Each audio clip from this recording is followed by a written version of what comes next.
नमस्कार मंडळी, भाग्यश्रीच्या सासूसून कट्ट्यामध्ये पुन्हा एकदा आपलं मनापासून खूप खूप स्वागत आहे। आज सकाळी घरातली आवराआवर करून मी जरा मुलांच्या पुस्तकांचा पसारा काढला होता। दर एक 8-15 दिवस झाले की मुलांचा पुस्तकांचा पसारा इतका वाढतो की तो बघूनच कंटाळा येतो, म्हणून वेळोवेळी तो आवरला की जरा बरं पडतं आणि मुलांना पण व्यवस्थित पुस्तकं हाताळण्याची सवय लागते। त्याच्यानंतर आज आम्ही भोगीचा स्वयंपाक केला। त्याच्यामध्ये आज मी भोगीच्या स्वयंपाकामध्ये जसं की पारंपरिक पद्धतीने आपली साधी खिचडी बनवतात ती तुरीच्या डाळीची खिचडी लावली। त्यानंतरच आम्ही भोगीची भाजी म्हणजेच वाल, वटाणा, हरभरा, गाजर, टोमॅटो, वांगी, बटाटा हे सगळं स्वच्छ धुवून घेतलं।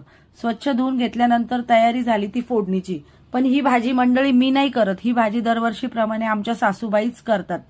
त्यासाठी सर्व तयारी झाली। त्यासाठी मी शेंगदाणे, तीळ आणि लसूण हे थोडंसं तव्यावरती भाजून घेतलं आणि मग याचं वाटण तयार करून घेतलं। मग आईंनी भाजी फोडणीला घातली।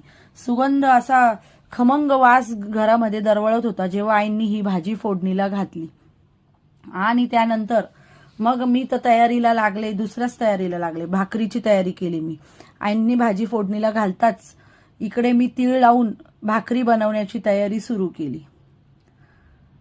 भाजी फायनली तयार झाली। त्यामध्ये तीळ, शेंगदाणे आणि लसूण यांचं वाटण घालून आईंनी भाजीची पूर्ण सांगता केली। त्यानंतर मी भाकरी करायला घेतल्या। पण आजच्या भाकरी जरा स्पेशल होत्या मंडळी। त्यामध्ये मी भाकरींना तीळ लावले होते। भोगीच्या दिवशी ही भाकरीला सुद्धा तीळ लावून मग भोगीची भाकरी करतात आणि भाजीमध्ये सुद्धा तीळ घालतात। अशा या बाजरीच्या भाकरी आधी तर मला जमत नव्हत्या मंडळी, पण मला माझ्या सासूबाईंनीच भाकरी कशा करायच्या हे शिकवलं। आधी मी आयत्या मायत्या सासूबाईंच्या हातच्याच भाकरी खात होते, पण आता मी भाकरी छान तयार करून त्यांना खाऊ घालते आहे। तुम्ही कधी भाकरी बनवतात का मंडळी? जर बनवत असाल तर मला सांगा। बघा माझी भाकरी तव्यावर कशी टम्म अशी फुगलेली आहे। तुमची भाकरी फुगते का तव्यावर टम्म अशी? आता इकडे तर पतंगींची तयारी सुरू झाली। मिस्टर आमचे उद्याची तयारी आजच केली त्यांनी, पतंगींना मस्तपैकी मंगळसूत्र वगैरे बांधून। हे बघा मंडळी, आमची भोगीचा जेवण तयार आहे। मिक्स भाजी, भाकरी आणि साधी खिचडी आणि पतंगींचं मंगळसूत्र बांधायचं काम इथे चालू आहे मिस्टरांचं। त्यांचं म्हणणं असं आहे की त्यांची तयारी तर झाली आहे, तुमची तयारी झाली का संक्रांतीची पतंग उडवण्याची? कारण की रुद्र खूपच एक्साइटेड होता पतंग उडवण्यासाठी। आणि आजचा शेवटचा कार्यक्रम म्हणजे तिळाचे लाडू।